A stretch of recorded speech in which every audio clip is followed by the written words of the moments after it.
Hey, it's Chris, Liege Games, the board game news you love in a format you kind of tolerate with a person you may or may not be okay with. It's Monday. Let's talk news, because there's a lot of it. Well, actually, there's enough of it to go around. Let's do this.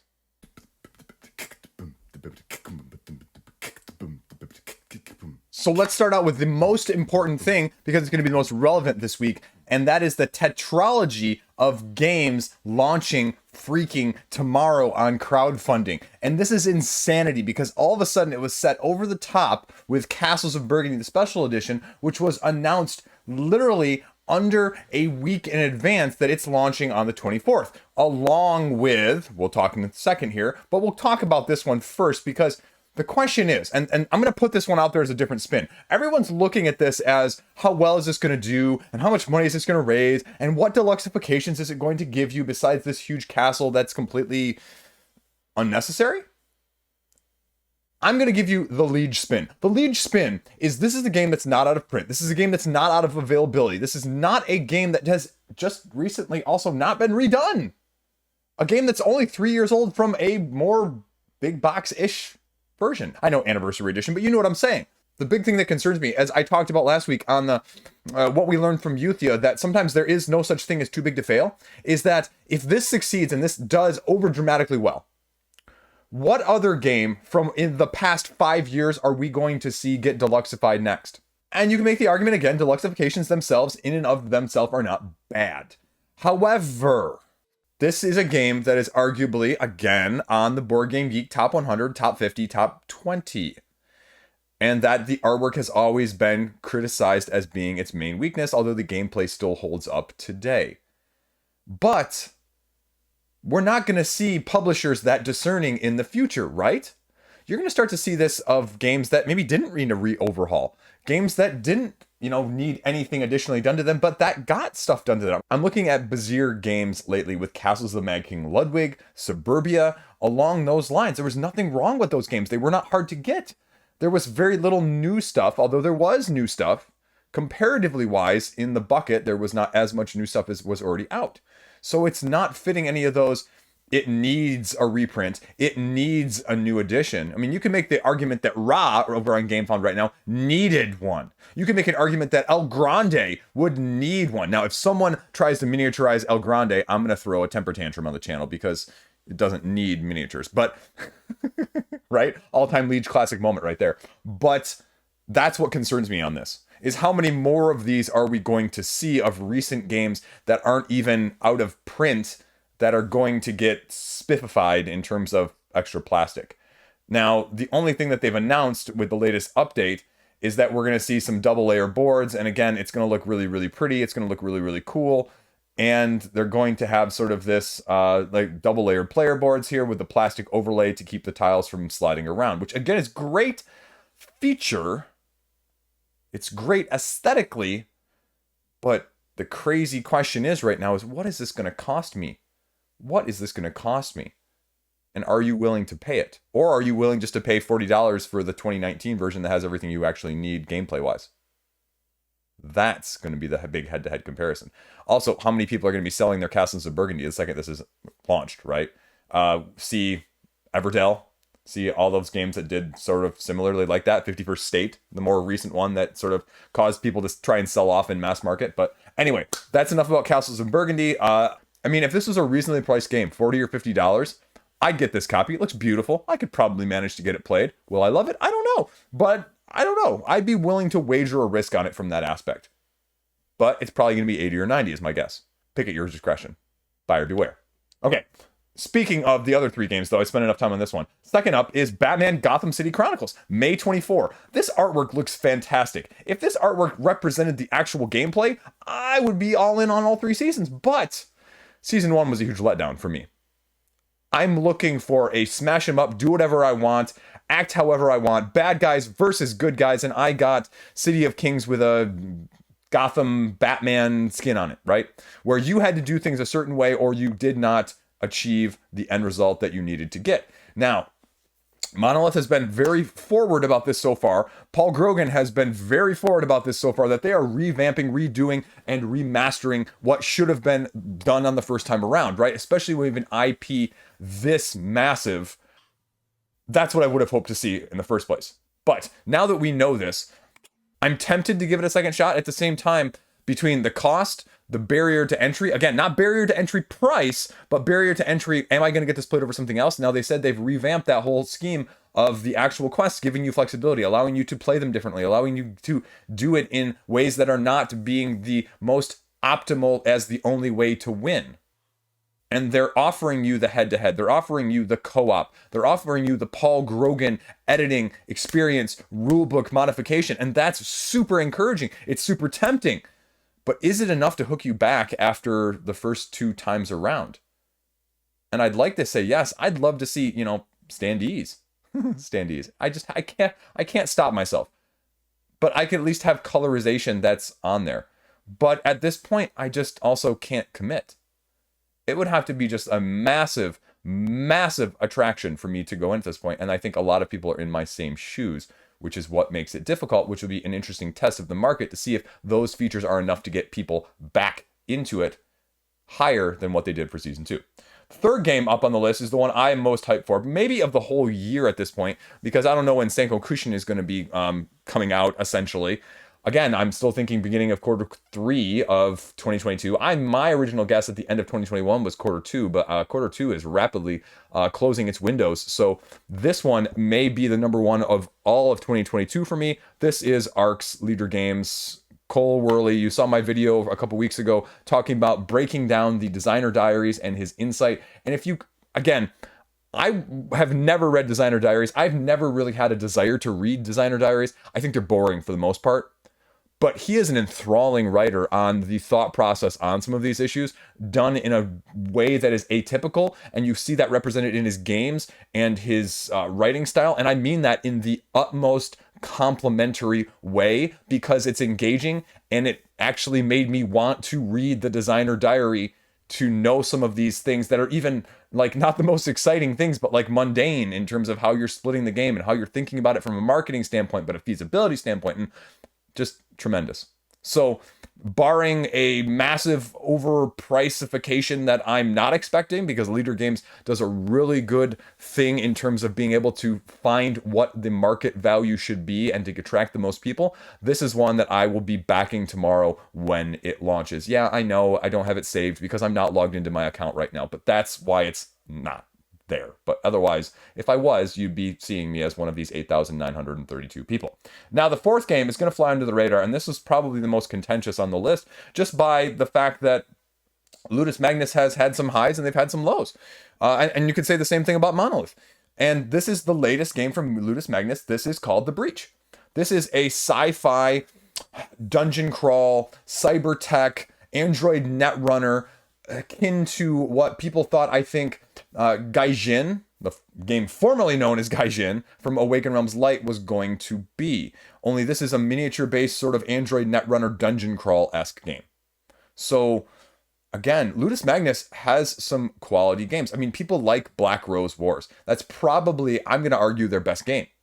And their latest campaign for the Rebirth version of it did amazing. Some of their other games are a little bit mixed, and their Nova Atos latest game hasn't out yet, so we're going to see. We're going to see how this one falls. I mean, definitely with Tamashii, that's the real name of it. Tamashii, people were interested. People like the theme. This is an underused theme. And just the question is, mechanically, what is it going to look like? And is it going to have more of the highs and less of the lows and the consistency? I looked at Black Rose Wars and I said, if Black Rose Wars was an hour-and-a-half game or an hour game, somewhere in that time frame, that would be an amazing game for me. But when it plays 2.5 to 3, that's where I run into the trouble. And so that's my concern with something like this, is just where is it going to fall? And I think that's why people were so interested in Tamashii as well, is it falls on the lighter end of things. Because every night you're not looking to play something like Kingdom Death. You're not looking to play something like Bloodborne or Mythic Battles Ragnarok Pantheon Nemesis-esque, where the overhead is significant. The burden to get to the table is significant. And so if you can streamline some of that stuff, you're going to appeal more to people now that have too many of those and too little of the other. So those are the 4 games that are launching tomorrow, and it's going to be really interesting to see where the money flows, goes, and ends up. So what else is going on with the news right now? Well, let's just stay with the crowdfunding theme. And let's stay over on GameFound here. Unmatched just announced from Restoration Games a storage and accessories system. Does that sound weird to you? It sounded weird to me. At first, I was like, oh yeah, that makes sense. And then the more I thought about it and the more discussion I saw on it, it's like, this is actually needed? Is this actually a solution to a problem that is not there? Because I just don't know.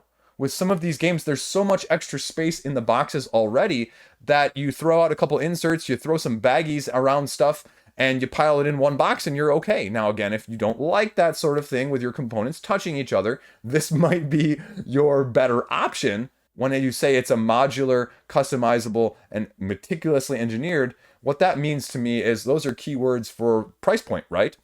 When you see certain words on a menu, they use those words on a menu to try and make the price point match the image of what you're going to be getting. Now, the interesting thing here, they're going to be offering promo cards, sleeves, art prints. Art prints, interesting. I don't have any board game art prints. I'm always up to trying one for the first time. Promos, okay, that's going to be the test. Are they exclusive? How easily available are they going to be from Unmatched and Restoration Games in the future? That's going to be the question. And it's going to be launching rather soon, I believe, as well. And already within the first 24 hours of this being announced, you have nearly 1,700 people already following. So the money's out there for the deluxification in this way, because again, this is a deluxification. It's a lifestyle deluxification, but is it necessary? That's where I leave you to argue yes or no. Speaking of crowdfunding though, because this also just got revealed. We're going to go out and see if I can find the link here to first look, the pledge levels for RuneScape Kingdoms. Yes, I will accept your cookies. First look at the pledge levels for RuneScape launching a week later on the 31st. So we're staying in that crowdfunding theme of the massive expense of May. Now, the interesting aspect of this is they're doing very similar reveal here as they did with Monster Hunter, if you remember that. And I'm not sure if this is designed to gauge appeal, if it's designed to have less of a sticker shock, or if it's just to let people know, hey, this is how you want to budget things.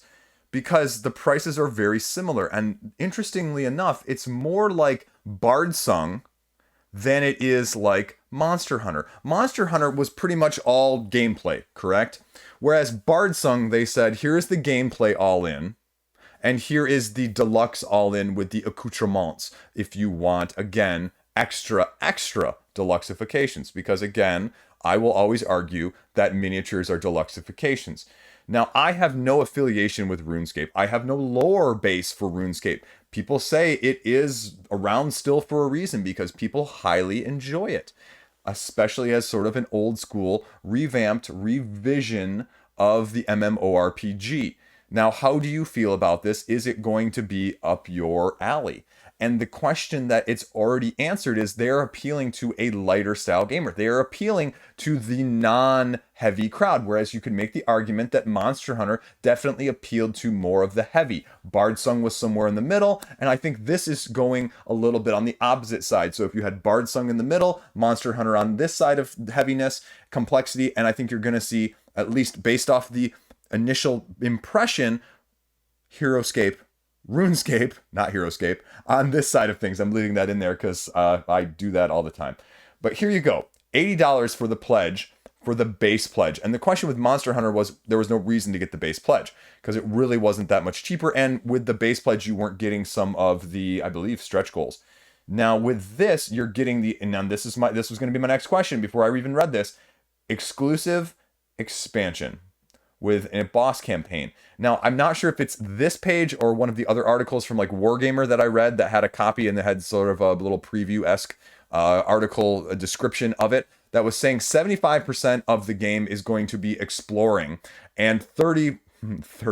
This is how good I'm doing. I'm leaving that in too. So 105% of the game, no, 75% of the game was going to be exploration of the world, upgrading, hero building, that sort of thing. The other 25% was going to be the boss battle. And these campaigns, these individual campaigns, were going to run you about 3 hours a piece, I believe is what it said. And so that's your 15-hour replayable campaign here. 400 cards, 16 minis. All the Kickstarter exclusive cards unlocked, though. And they're going to be doing a voting system to unlock them. This is the gameplay all-in pledge. This includes 4 expansions. 4 expansions already from the get-go. Again, I love it, and I hate it at the same time, right? Because if you're anything like me, you look at the expansions sitting around you on the shelves and you go, most of them have not been played. Most of them have not been play tested as well as they should have been. But the completionist always fears missing out. And the one thing I will say with Steamforge has been that they have routinely not sold retail widely. And if it turns out to be something you want, you will pay a higher price at the retail shop.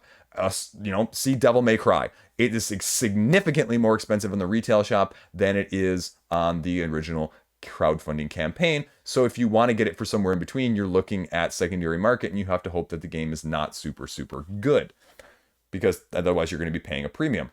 Unique boss, 24-hour fantasy adventure.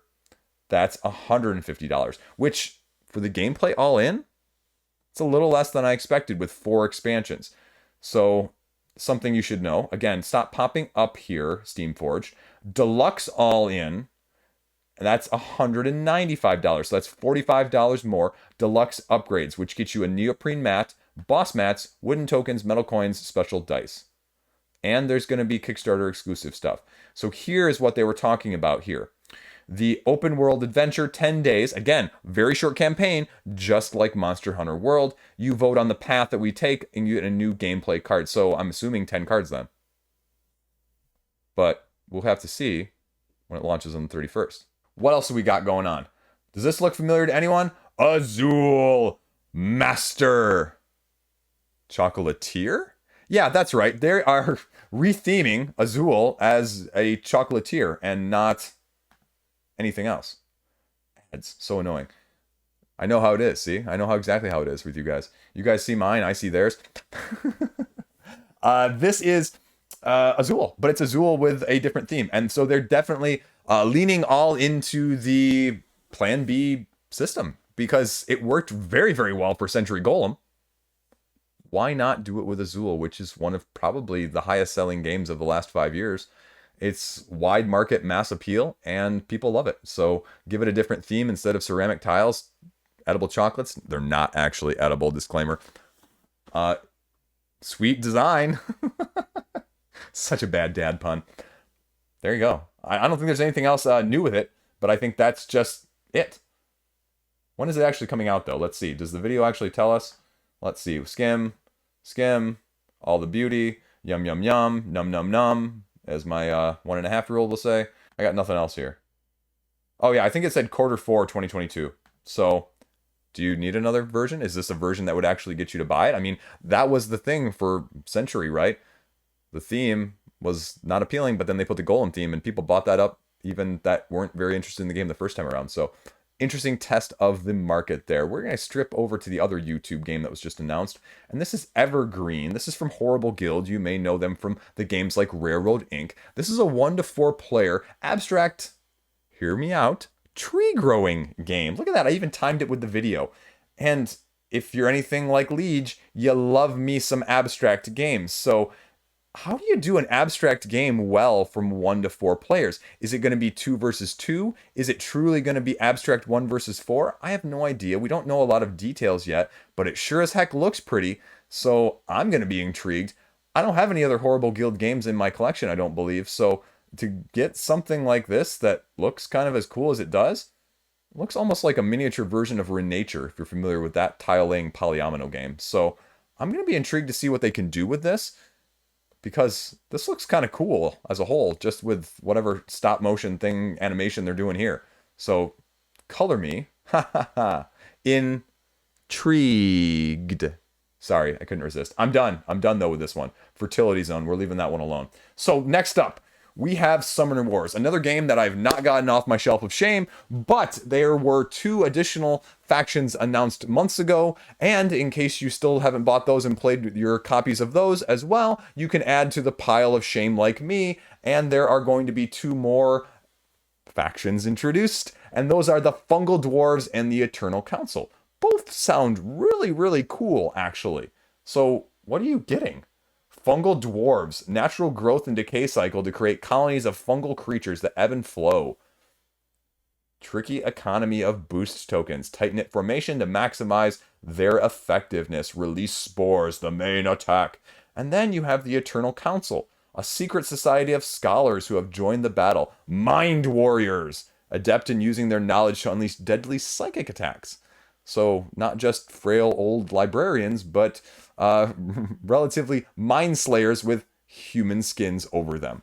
So, take that for what you will, but those look really cool. And these are going to be around July, August release date. So, I may have to do what I did with Root in terms of this game of buy it online, play it that way to learn to play, and then teach my wife how to play after I nerdy know what I'm doing digitally.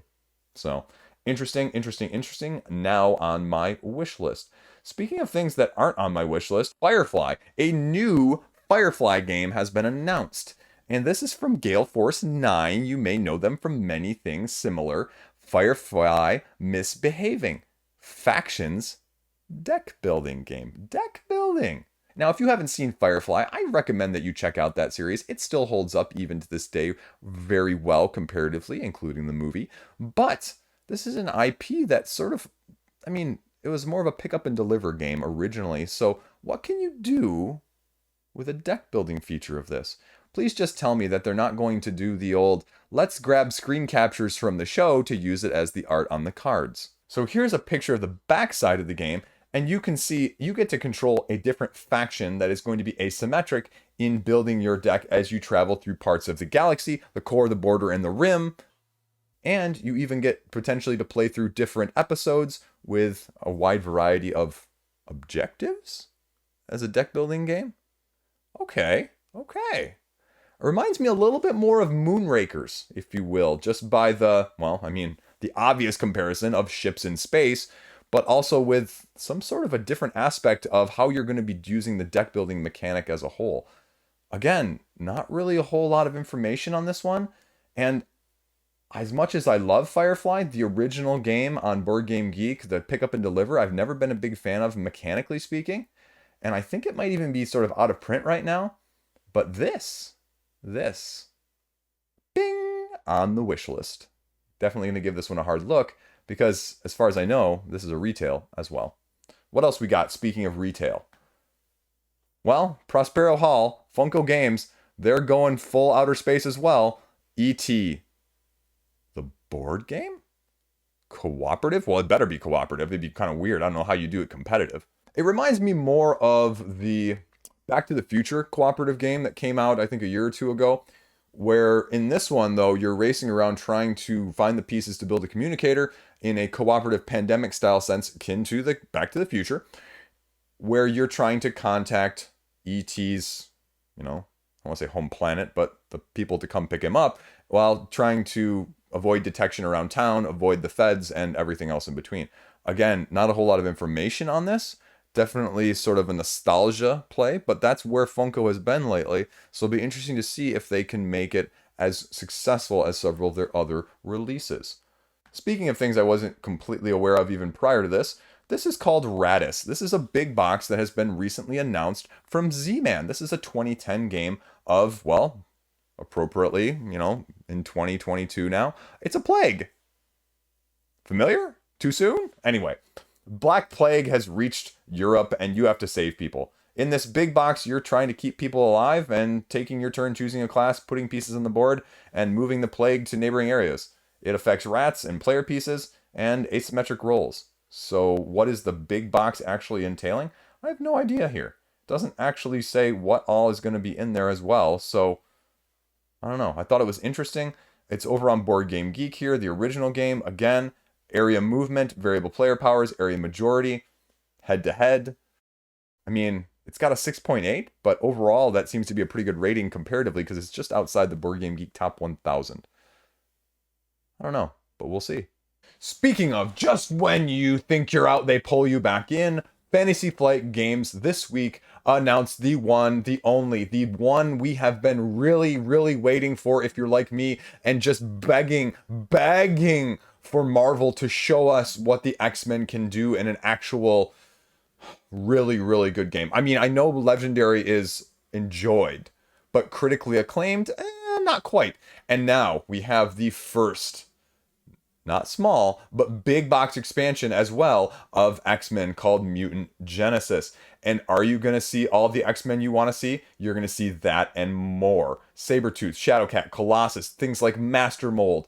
Oh man, this Robert Kelly even, you're going straight down the Sentinel path, including, but not limited to, the Brotherhood as well. And original Brotherhood here. So again, can't have X-Men without Magneto. You're going to get it all in the first box. You're going to see what we can get on the hero side of things as well, including people like Polaris even as allies.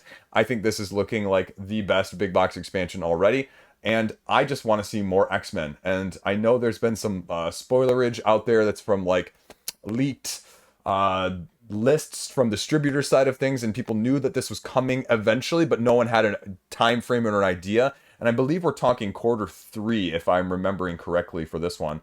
But again, Magic and Wolverine as an ally. Now that's actually a surprise. Wolverine as an ally. Will you see Wolverine as a player character? I mean, he's Wolver-freaking-reen, right? A new wave of hero packs. But there's going to be 6 hero packs instead of 4 in each. And the 2 first ones are going to be releasing the same day as Mutant Genesis, Cyclops, and surprisingly, Phoenix.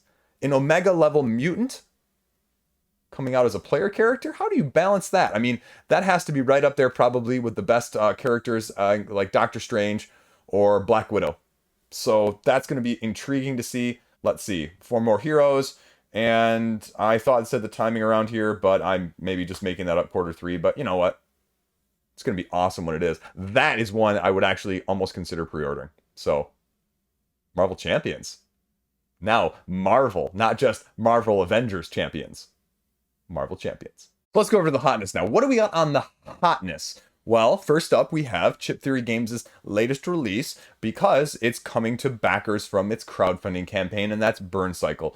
The advanced media reviews have been out for a couple weeks already, but the rest of the backers are getting theirs as well. And this is, I mean, it's a Chip Theory game. So it's neoprene mats, heavy duty chips, and it's more of the, again, Tamashi, Gaijin, back and forth, dueling inside the network, outside of the network, and from a physical side of things as you were trying to infiltrate the building, going up levels, but also hacking your way through their systems, trying to get the information that you need.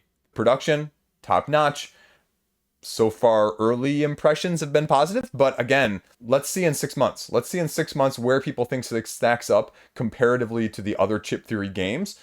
Is it, again, sort of like the biggest issue I had from Too Many Bones? Is it just too much overhead? And it's needing to be played repeatedly to know the overhead to make it flow as smoothly as you need it? Or is this one that's going to be easier to pick up and put down in between sessions? I mean, I love the appeal. I love the thematic incorporation, but I just also worry that it's going to be a little bit too heavy for me. And that's why I ultimately didn't back it in the first place. So we'll see where it goes. Next up, Chronicles of Avel. This is a family game, and this is a 1 to 4 player tower defense with a bag building aspect cooperative situation. Intrigued? You should be. I mean, it's a family RPG, right? Cooperative, upgrade your character, get new weapons, resources, equipment. But when you defeat the monster and you get to upgrade, you are then pulling from said bag, and the only thing you can do is pull off of feel. So that's where this little thing comes in handy, because you're going to be looking to see and which spots you need to fill still. I mean, as a kid, as a parent with kids that would do well with this type of game, it is immediately shot onto my wish list. See, right there, wish list. So I look at this as the next step up between something like this and Adventure Tactics, only being cooperative and much easier to play. And you can see the system that it gets filled right here, because you can only carry so much, and how you're choosing to carry it is going to become very important. Overall, I didn't even know this was a thing before doing this video, and I'm pretty hyped about this one already. So this is another one I can see myself actually trying to pick up, because again, if I can play it with my kids, it's worth buying immediately instead of waiting. at least from my standpoint. So what else is up? Carnegie, speaking of other Kickstarters that are delivering this heavy Euro-style game, deluxeified to the extreme on Kickstarter, because, I mean, I'm just, in general, that's hyperbole, but it's a deluxeified Euro game coming from Kickstarter. I mean, you're playing over 20 rounds, trying to basically generate the most wealth through the expansion of businesses. And this is a much heavier game than anything is in my collection, barring maybe like Arc Nova. So, again, not for me, but the main question being the comparative games out there, which, again, I'm not very good at looking at this and comparing it to other heavy Euro games, but it's got a 7.9 right now. Is it comparable to something like Brass or something along those lines because it's a little bit more economic based? Again, I'll stop the comparisons right there because this is not my ilk or my forte, but it's going to be interesting to see where this goes because, as you see there, a 3.82 rating on the weight scale, which is relatively heavy. Next up, Guild of Merchant Explorers from AEG. This one, again, is actually on my wish list. It's been on my radar for a while now. It reminds me of Voyages, the print and play roll and write from the end of 2021 that came to crowdfunding. It reminds me very much of a more complicated version of that, taken one or two more degrees of complexity with more of a map and a route and building along the way. Now, obviously, there are some other differences, but overall, the reception seems to be relatively positive so far. And again, as someone who just recently acquired Meeples and Monsters, AEG, Space Base, I tend to like their family weight style games. And so if it's a little bit deeper version of Voyages, which is probably one of the best Kickstarter values I've ever had or ever will have, I have to be intrigued by this and I have to be interested in it because it gives me similar vibes very, very heavily. So there you go. Also, this is on the list, Longboard, because 25th Century's other game, Ra, I believe they just announced this, is going to be releasing soon, and it's Rainer's game down here. I can't pronounce his last name. So RK, Mr. RK himself, this is Longboard, and it's going to look something interesting, right? Drafting and set collection of surfboards? Yeah, you heard it right here, folks. You want the best surf shop, and you're going to be mixing and matching pieces, cards, via drafting and acquiring them to, again, get the most and get the largest. So, does that intrigue you? Definitely a different theme than a lot of his other games, but he's all over the board, so I give him kudos. The win conditions, or the end game conditions on this are very interesting. You have to have at least 3 or 4 boards made, and of those 3 to 4 boards, there are going to be 4 stickers, not like real stickers, but you can see on the actual boards themselves and the pieces, ways to score set collection points, essentially. And you have to have at least one of your completed boards, a 7 or more piece board, to be able to optionally end the game. Interesting endgame mechanics to sort of push your luck from that aspect. So again, wasn't expecting to, but if you don't think this one's going on my wish list for a 2 to 4 player game that plays in under 30 minutes from this designer, yeah, I'm there. Show me what you got. So that's it. That's the news roundup this week. And oh, what do we have right here? BFF Games has deposited a few of these into my collection. And so I am going to be giving them away to you. Flash giveaway right now at the end of this board game news video. So if you want one, Hidden Leaders from the Kickstarter, leave a comment below telling me what game's on your wish list. What game would you like to see me cover in the near future? Something along those lines. That's it. And unlike Kingdoms Forlorn, I will draw this one much, much sooner. I'm going to draw this one in 48 hours. So, you know what? Kingdoms Forlorn, that one's drawn. I haven't announced it yet, but we'll announce both of them at the same time on Wednesday. That's it. That's all you got to do. That's it. That's all you got to do to win one of these. Should I cover shipping? You guys willing to cover shipping? And this is the Kickstarter edition, in case you're wondering. Right down there in the little green that says Kickstarter edition. So, I don't know. Do people usually cover their own shipping on giveaways? I don't know. We'll figure it out. You tell me. That's all I got. Stay classy. I'll see you around. Have a great day. Oh, you need to be subscribed too. I'm going to check that. So if you're going to comment, get the subscription while you're at it. I know, anniversary edition.